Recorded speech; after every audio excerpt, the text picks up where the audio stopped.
Hello. So, what we're going to be doing today is reading through a text from a historian. Now, in order to understand what historians are saying or to understand what they are writing, we first have to learn what their texts look like. Unlike a lot of different professions, historians tend to write in books. That is going to be one of the most important ways that they are going to be able to convey their ideas and expand upon their ideas. What we have in front of us is a small excerpt from a text that was published by Norton Press. The title is Freedom National, The Destruction of Slavery in the United States, 1861 to 1865. And this was written by James Oakes. In this text, this is part of the preface or the introduction of the book. Now, first thing that we need to understand that for historians, this is where they are going to outline the central premise and argument of their book, the very big overarching question that they are going to seek to answer. And we're just going to read a couple paragraphs, but we're also going to be talking to the text. So I'm going to be showing you guys how a historian would read another historian's work, because this is a practice that we are going to have to develop over the course of the school year. The preface says, Freedom National traces the development of anti-slavery policy from its pre-war origins to the ratification of the 13th Amendment. Now here, in this very first sentence, we know exactly what this book is going to be about. Mr. Oakes has completely outlined it for us. We know that this book is going to trace the development of anti-slavery policy. Now, what does anti-slavery policy mean? Well, as we read further on to the sentence, we can see that he is saying the 13th Amendment. The 13th Amendment, using our background knowledge, tells us that this is the amendment that is going to legally end the establishment of slavery in the United States.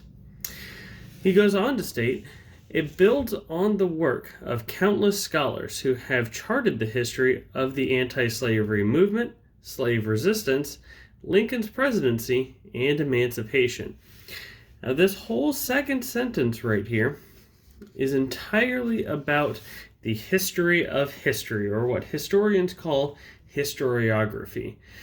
When historians are writing, they have to frame their books, their articles, their works within this larger context of historiography.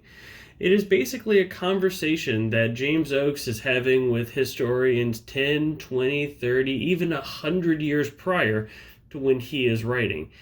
He may be challenging some of their assumptions, some of their arguments, while he may also be reinforcing or re-arguing some old arguments.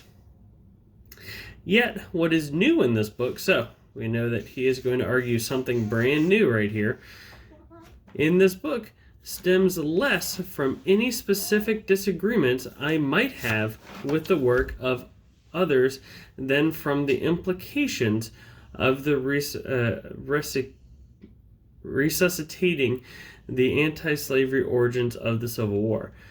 Two of those implications seem worth highlighting. So, right now he is talking about what his book is going to be doing differently from what other historians have previously argued.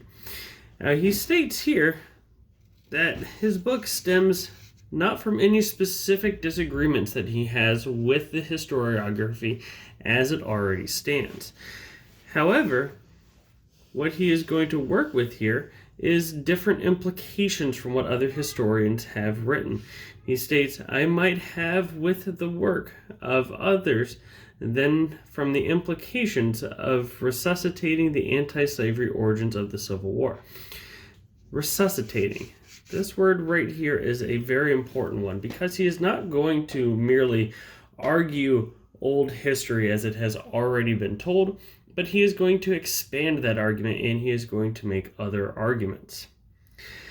Now, what he says in the second paragraph A long and distinguished tradition of scholarship evaluates emancipation chiefly in terms of its consequences, the critical struggles over land and labor, the reconstruction of black family life, civil rights, political mobilization, issues that go to the very meaning of freedom in the United States after the Civil War.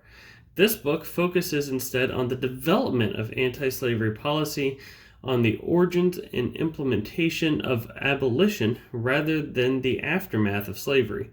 It ends where many studies of emancipation begin.